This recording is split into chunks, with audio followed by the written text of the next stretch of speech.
आप सभी सज्जनों को मेरा नमस्कार हो। आज मैं आपको बताने जा रहा हूँ पुरुषार्थ की महिमा क्या होती है। यानी हम अपनी भविष्य में जो मेहनत करते हैं उसे कहते हैं पुरुषार्थ। पुरुषार्थ दो प्रकार के होते हैं, अच्छे और बुरे। तो हमें बुरे से यहाँ कोई मतलब नहीं है। हमें अच्छे कर्मों का जो पुरुषार्थ करते हैं उसके बारे में बताने जा रहा हूँ। इसमें राजा बलि की कहानी है, मैं वो आपको सुना रहा हूँ। तो राजा परीक्षित ने सुखदेव भगवान जी से पूछा कि स्वामी कि मेरे हृदय में एक बात है, दीनहीन की भांति राजा बलि से जो 3 पृथ्वी मांगी थी वे चाहते थे, वह मिलकर जाने पर उनको बलि को क्यों बांधा।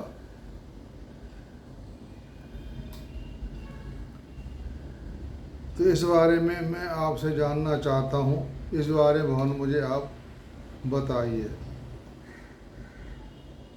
तब सुखदेव जी ने कहा कि परीक्षित, जब इंद्र ने बलि की पराजित करके उनकी संपत्ति छीन ली और उनके प्राण भी ले लिए, तब भृगुनंदन शुक्राचार्य ने उन्हें अपनी संजीवनी विद्या से जीवित कर दिया।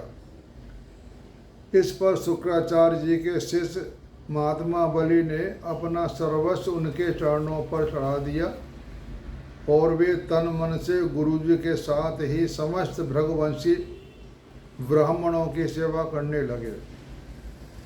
इससे प्रभावशाली भृगुवंशी ब्राह्मण उन पर बहुत प्रसन्न हुए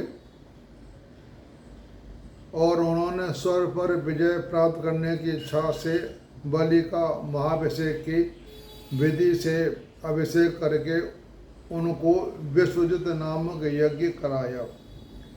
यज्ञ की विधि से हविष्यों का द्वारा जब अग्नि देवता की पूजा की गई, तब यज्ञ कुंड में से सोने की चद्दर से मढ़ा हुआ एक बड़ा सुंदर रथ निकला।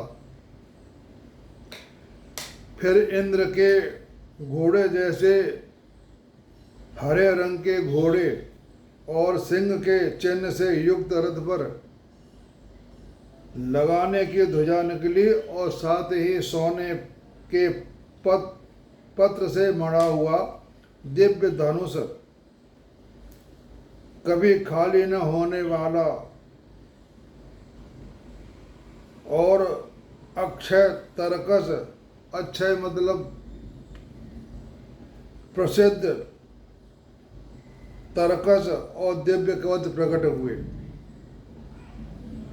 तब प्रहलाद जी ने उन्हें एक ऐसी माला दी जिसके फूल कभी कुमलाते नहीं थे।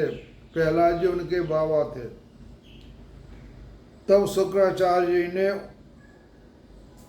एक संग दिया। इस प्रकार ब्राह्मणों की कृपा से युद्ध की सामग्री प्राप्त करके उनके द्वारा स्वास्थ्य वाचन हो जाने पर बलि ने उन ब्राह्मणों की प्रदक्षिणा की और नमस्कार किया। इसके बाद उन्होंने प्रहलाद जी से संभाषण करके अब उनके चरणों में नमस्कार किया शुक्राचार्य जी के। फिर भृगुवंशी ब्राह्मणों के दिए हुए दिव्य रथ पर सवार हुए।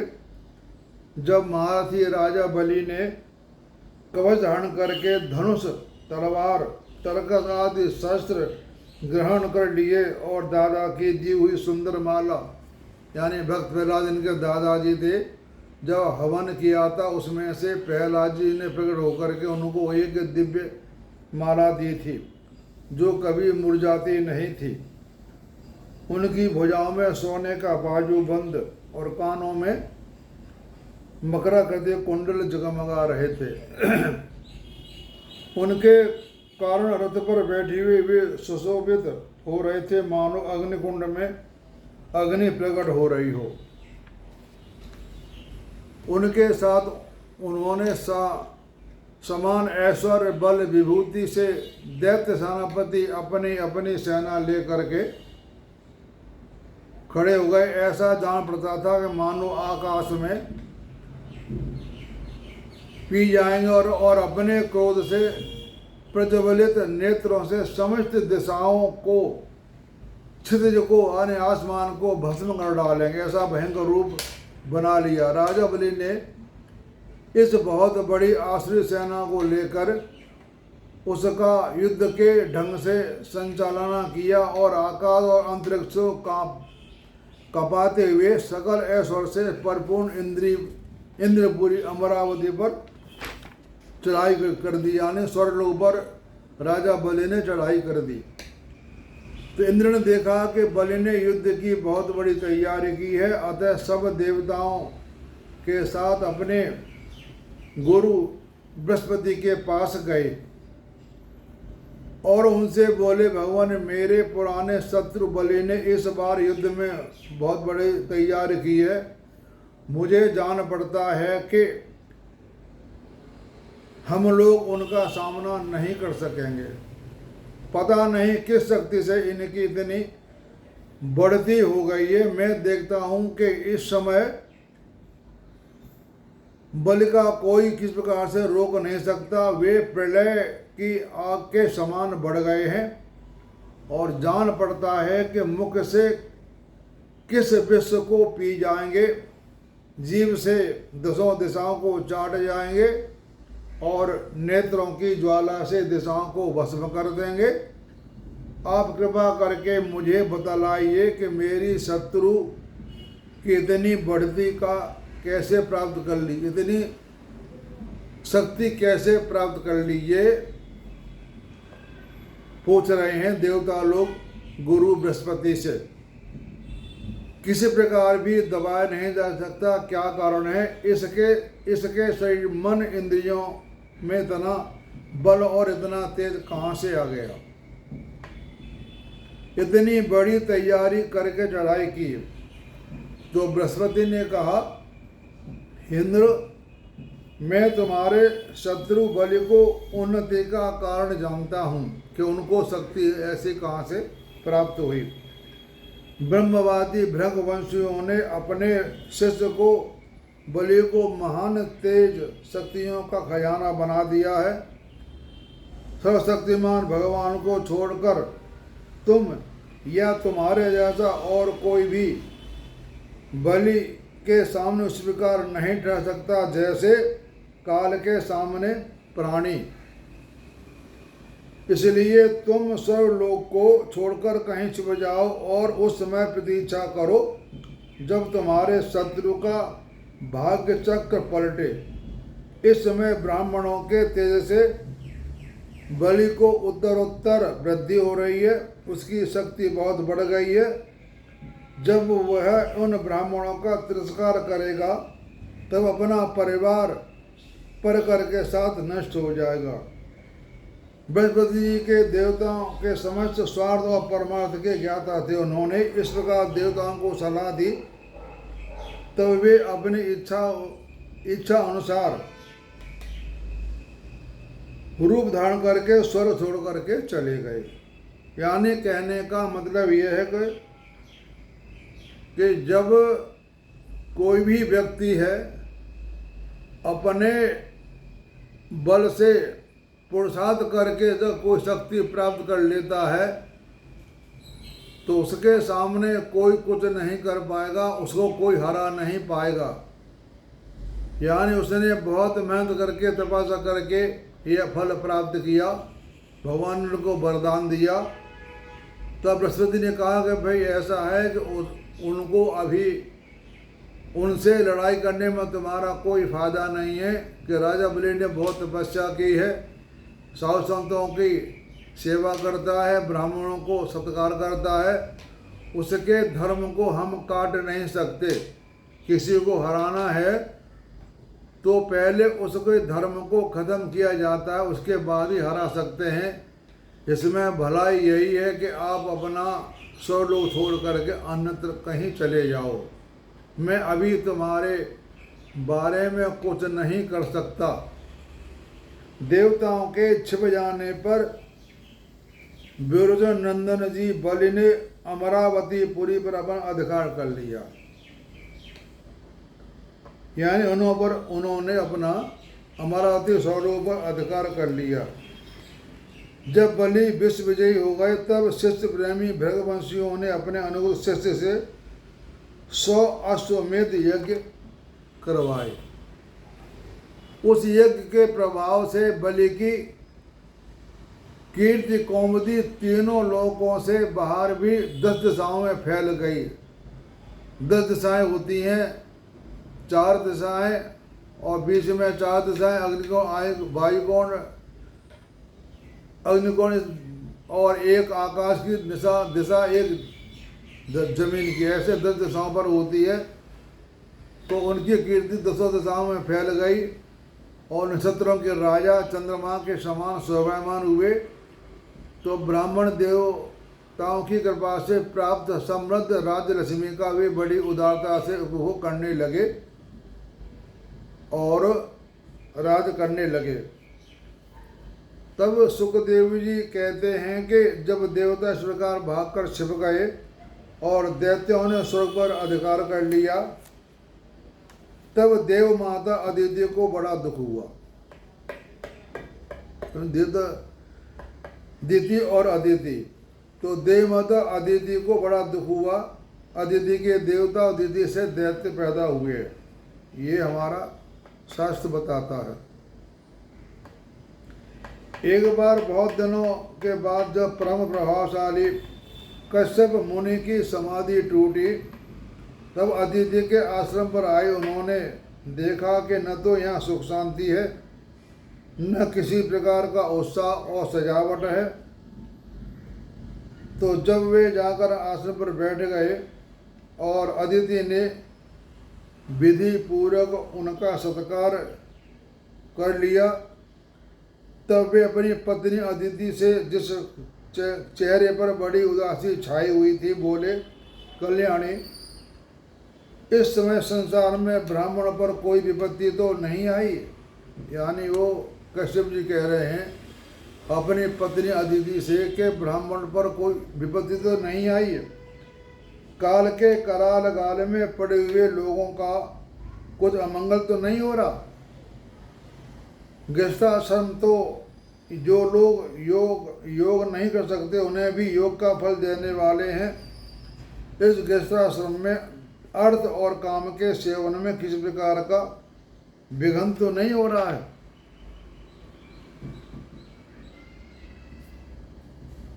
तब अदिति ने कहा, भगवान, ब्राह्मण को धर्म और आपकी यह दासी सब कुशल है। मेरे स्वामी, ये गृहस्थ आश्रम ही धर्म और कामना की साधना में परम सहायक है।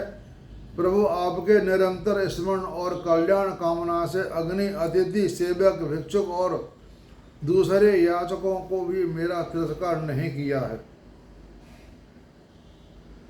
जब आप जैसे प्रजापति मुझ इस प्रकार धर्म पालन उपदेश करते हैं, तब भला मेरे मन में ऐसी कौन सी कामना है जो पूरी न हो जाए। तब सुखदेव जी कहते हैं, इस प्रकार अदिति ने जब कश्यप जी से प्रार्थना की, तब वे कुछ विस्मित होकर बोले, बड़ी आश्चर्य की बात है, भगवान की माया कैसी प्रबल है।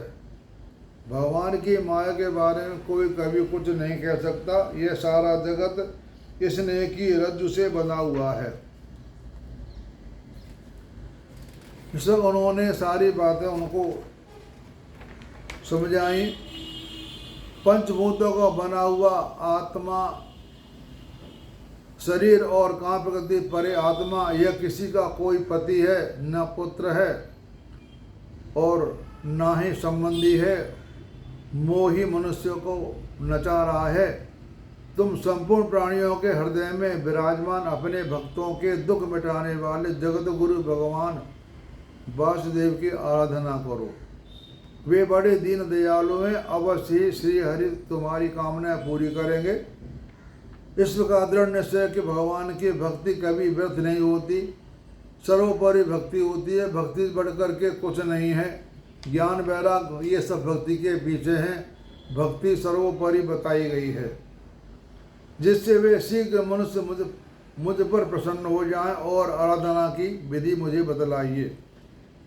तो कश्यप जी ने कहा कि जब मुझे संतान की कामना हुई थी तब मैंने भगवान ब्रह्मा जी से यही बात पूछी थी, तो उन्होंने मुझे भगवान के प्रसन्न करने वाले जिस व्रत का उपदेश किया था वही मैं तुम्हें बतलाता हूँ। इस प्रकार कश्यप जी दीदी को हर तरह से समझा रहे हैं, जिससे भगवान प्रसन्न हो वही सच्ची नियम है, वही उत्तम नियम है, वही वास्तव में तपस्या, दान, व्रत, यज्ञ है।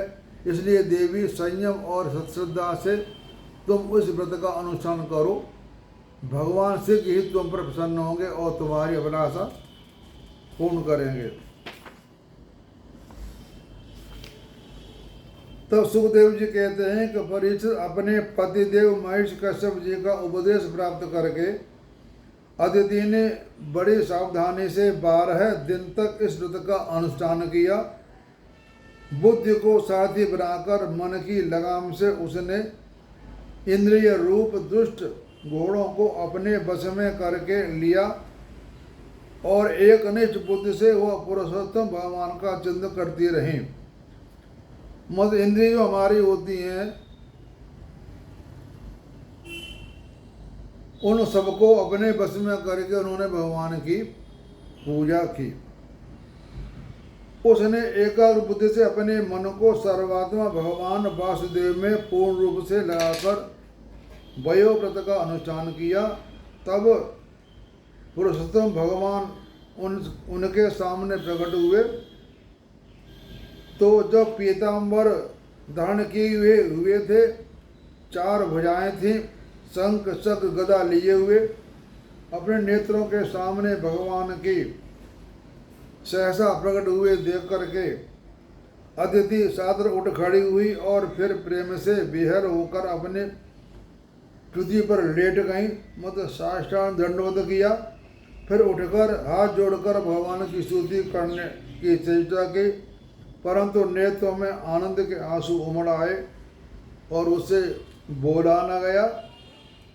जब हमें किसी महान शक्ति की याद आती है या हमारे सामने होता है तो हमारी आवाज़ रुक जाती है, वह बोलने में असमर्थ हो जाता क्योंकि उसका गला भर जाता है। यह बात सत्य है। जब कोई शक्ति हमारे पास आती है हमारा गला रुक जाता है, हमारी आवाज़ बंद हो जाती है, उस समय हम कुछ नहीं कह सकते।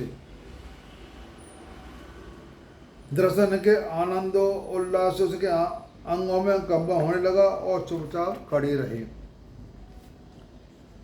परीक्षित देवी अदिति अपने प्रेम पूर्ण नेत्रों से लक्ष्मीपति विश्वपति यज्ञ से इस प्रकार देख रही थी मानो वह उन्हें पी जाएंगी। फिर बड़े प्रेम से गदगद वाणी से धीरे धीरे उसने भगवान की स्तुति की। आप यज्ञ के स्वामी हैं,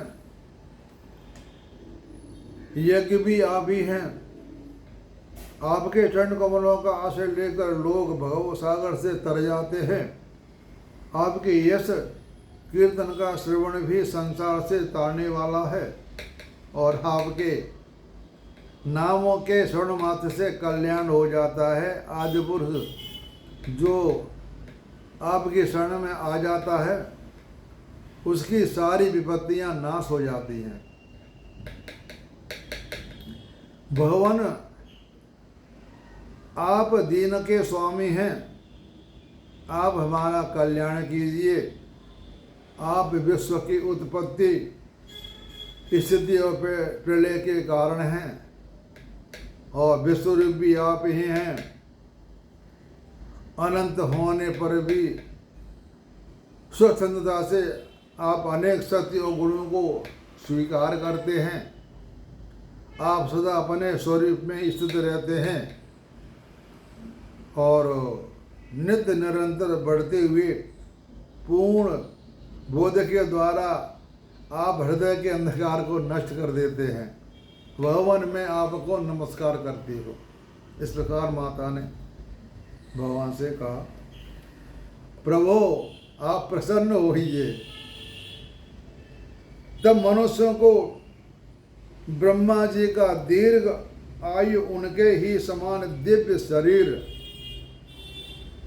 प्रत्येक अभीष्ट वस्तु, अदलित धर्म, स्वर्ग पाताल योग की समस्त सिद्धियां, अर्थ धर्म काम रूप त्रिवर्ग और केवल ज्ञान तक का प्राप्त हो जाता है। फिर शत्रुओं पर विजय प्राप्त करना आदि जो छोटी छोटी कामनाएं हैं, उनके संबंध में तो कहना ही क्या है। तो सुखदेव जी कहते हैं कि परीक्षित, जब अदिति ने इस प्रकार कमल नयन की प्रार्थना की ब्रह्म की, तब समस्त प्राणियों के हृदय में रहकर उनकी गतिविधि जानने वाले भगवान ने यह बात कही कि देवताओं की जननी अदिति, तुम्हारा चिरकालीन अभिलाषा को मैं जानता हूँ कि तुम्हारी इच्छा क्या है। मैं सबको जानता हूँ किसको क्या चाहिए, मुझे सब पता है, लेकिन फिर भी आप अपनी बात मुझे बताइए। शत्रुओं ने तुम्हारे पुत्रों की संपत्ति छीन ली है, उन्हें अनेक लोक से खदेड़ दिया है। ये भगवान कह रहे हैं अदिति माता से। तुम चाहती हो कि युद्ध में तुम्हारे पुत्र उन मतवाले और बलि असुरों का जीतकर विजय लक्ष्मी प्राप्त करे, तब तुम उनके साथ भगवान की उपासना करो। तो तुम्हारी इच्छा यह भी है कि तुम्हारे इंद्र आदि पुत्र जब शत्रुओं को मार डालने, तब तुम उनकी रोती हुई दुखी स्त्रियों को अपनी आंखों से देख सको। अदिति, तुम चाहती हो कि तुम्हारे पुत्र धन और शक्ति से संबद्ध हो जाएं, उनकी कीर्ति और ऐश्वर्य उन्हें फिर से प्राप्त हो जाए, तो वे स्वर्ग पर अधिकार जमाकर पहले के तरह राज्य करें। परंतु देवी सुनो, मैं तुम्हें बताता हूँ, वे असुर सेनापति इस समय जीते नहीं जा सकते, ऐसा मेरा निश्चय है। भगवान कह रहे हैं माता अदिति से, इस समय वो असुर जीते नहीं जा सकते, ऐसा मेरा निश्चय है, क्योंकि ईश्वर और ब्राह्मण इस समय उनके अनुकूल हैं।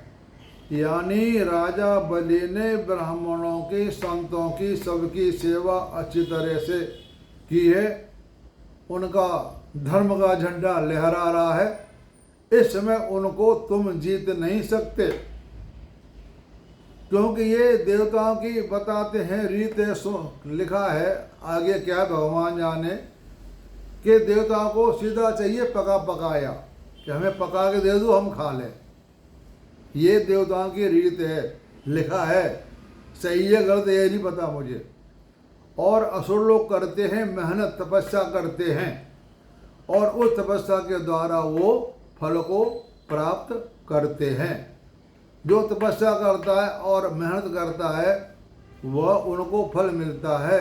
लेकिन देवताओं में और असुरों में यही फर्क है कि असुर लोग जो तपस्या का फल है उसका कुछ गलत प्रयोग कर देते हैं, इसलिए उनका धर्म नष्ट हो जाता है। जब हमें तपस्या कुछ प्राप्त हो जाती है उसका अनर्थ में प्रयोग नहीं करना चाहिए, उसको पास में रखना चाहिए। उसका प्रयोग करने से वह हमारा धर्म समाप्त हो जाता है। यही फर्क है देवताओं में और मनुष्यों में।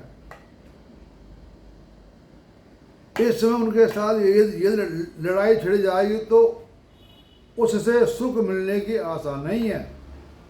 फिर भी देवी तुम्हारे इस व्रत के अनुष्ठान से मैं बहुत प्रसन्न हूँ, इसलिए मुझे इस संदर्भ में कोई न कोई उपाय सोचना ही पड़ेगा। यानी समय आने पर वह तुम्हें फल मिलेगा। ये भगवान कह रहे हैं कि चलो कोई बात नहीं है, मैं इसके बारे में सोच करके तुम्हें बताता हूँ,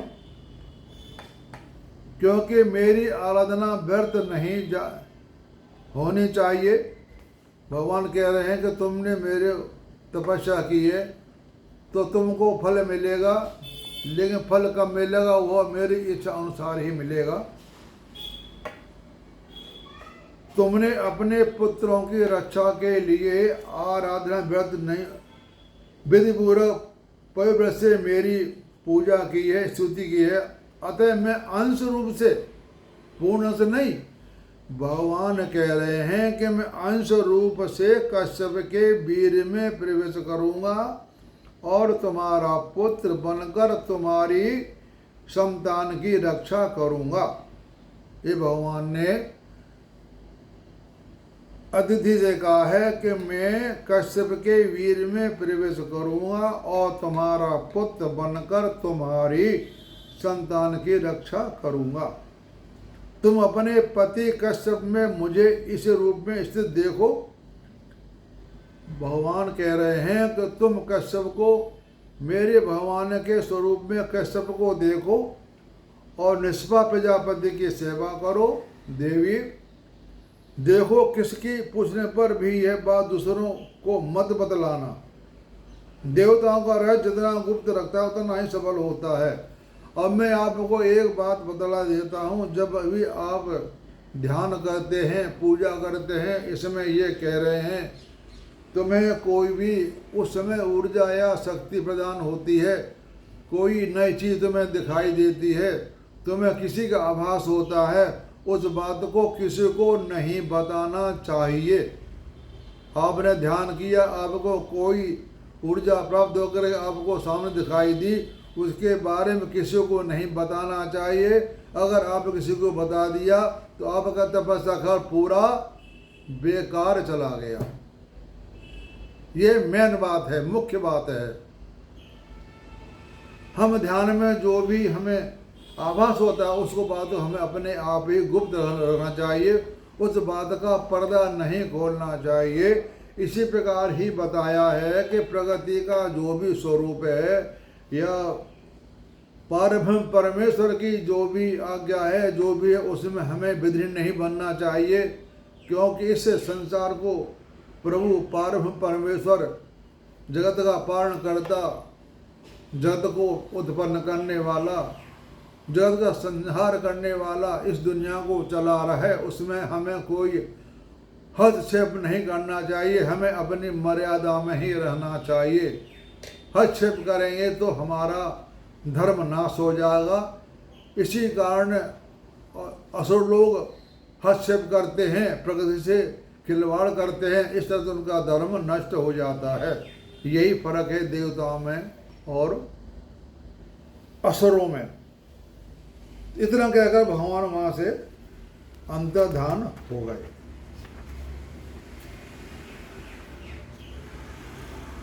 इसके बाद तो ये कहते हैं कि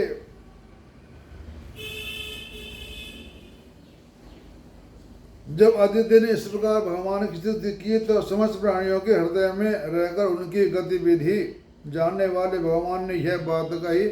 और देवताओं की जननी अदिति, तुम्हारी चिरकालीन अभिलाषा को मैं जानता हूँ। शत्रुओं ने तुम्हारे पुत्रों की संपत्ति छीन ली है, उन्हें 100 लोग से खदेड़ दिया है। तुम चाहती युद्ध में तुम्हारे पुत्र उसे मतवा ले और बलिसुरों को जीतकर विजय लक्ष्मी प्राप्त करे। तब तुम उनके साथ भगवान की उपासना करो। तुम्हारी इच्छा यह भी इंद्र पुत्र जब शत्रुओं को मार डालने तब उनकी रुचि इच्छों को देखोगी। तुम चाहती हो कि तुम्हारे पुत्र धन समृद्ध हो जाए, उनके कीर्ति और ऐश्वर्य उन्हें फिर से प्राप्त हो जाए, तब वे स्वर्ग पर अधिकार जमा कर विहार करेंगे। इसमें ऐसी सारी बात कहने के बाद सुखदेव जी कहते हैं कि इस प्रकार जब ब्रह्मा जी ने भगवान की शक्ति और लीला की स्तुति की, तब जन्म मृत्यु रहित भगवान अदिति के सामने प्रकट हुए और उन्हें अपना रूप दिखाया। विशुद्ध श्याम वर्ण का शरीर था, मकराकृति कुंडलों की कांति से मुख कमल की शोभा और उल्लसित हो रही थी। तब वक्ष स्थल पर श्री वत्स का चिन्ह, हाथों में कंगन और भुजाओं में बाजूबंद, सिर पर किरीट, कमर में करधनी की लड़ियां और चरणों में सुंदर नुपुर जगमगा रहे थे घुंघरू। उनके कंठे में कौस्तुभ मणि, भगवान के अगंगति को प्रजापति कसर के घर में अंधकार का नष्ट हो गया। उस समय दिशाएं निर्मल हो गई और नदी और सरोवरों का जल स्वच्छ हो गया। प्रजा के हृदय में आनंद की बाढ़ आ गई। सब ऋतु में एक साथ अपना अपना गुण प्रकट करने लगी तथा इनका जन्म हुआ था, भगवान का जन्म हुआ था विजया द्वादशी को उनका जन्म हुआ था। जन्म के समय सूर्य आकाश मध्य भाग में स्थित थे। भगवान के अवतार के समय शंख, ढोल, मृदंग, डफ और नगाड़े आदि बाजे बजने लगे। इस तरह के बाजों और तुरैयों का तुमुल ध्वनि होने लगी। अप्सराएं प्रसन्न होकर नाचने लगी। श्रेष्ठ बंधु भी काम होने लगा।